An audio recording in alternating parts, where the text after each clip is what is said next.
Hello बच्चों, let's read the question.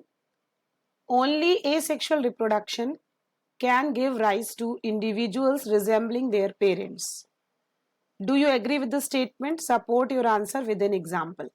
So question में कह रहा है कि जो भी asexual individuals होते हैं क्या सिर्फ वो ही रिजेंबल करते हैं पेरेंट्स से, या फिर asexual तो करते ही हैं, मतलब सेक्सुअल करते हैं या नहीं. क्या आप इस स्टेटमेंट से एग्री हैं? तो सबसे पहले हमें समझना होगा सेक्सुअल और एसेक्सुअल रिप्रोडक्शन. देखिए, रिप्रोडक्शन का बेसिक कंसेप्ट है कि रिप्रोडक्शन से जो ऑफस्प्रिंग्स हैं वो क्या होते हैं, ऑफस्प्रिंग प्रोड्यूस होते हैं. जो रिप्रोडक्शन है इससे क्या होगा, इससे ऑफस्प्रिंग्स प्रोड्यूस होंगे. और एसेक्सुअल रिप्रोडक्शन में जो ऑफस्प्रिंग्स बनते हैं वो बिल्कुल आइडेंटिकल होते हैं, मतलब एग्जैक्ट कॉपी होते हैं अपने पेरेंट्स की. ओके, तो जो टाइप ऑफ रिप्रोडक्शन यहाँ पे होगा दैट इज एसेक्सुअल रिप्रोडक्शन. और क्वेश्चन में कह रहा है कि एसेक्सुअल रिप्रोडक्शन से जो ऑर्गेनिज्म प्रोड्यूस होते हैं वो पेरेंट्स से रिजेंबल करते हैं. तो पेरेंट्स से रिजेंबल सेक्सुअल के केस में भी करते हैं, लेकिन एसेक्सुअल में जो रिजेंबलेंस होता है वो 100% होता है.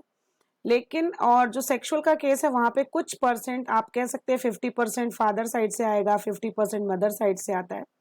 तो कुछ कंटेंट वहां पे सिमिलर होगा, लेकिन हम लोग आइडेंटिकल नहीं कह सकते. This is about the sexual.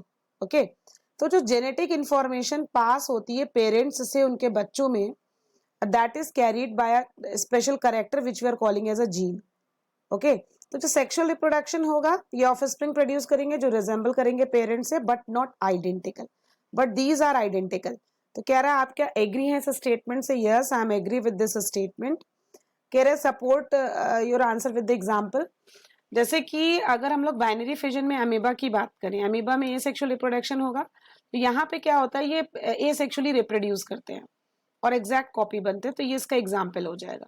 Hope you understand well. Best of luck.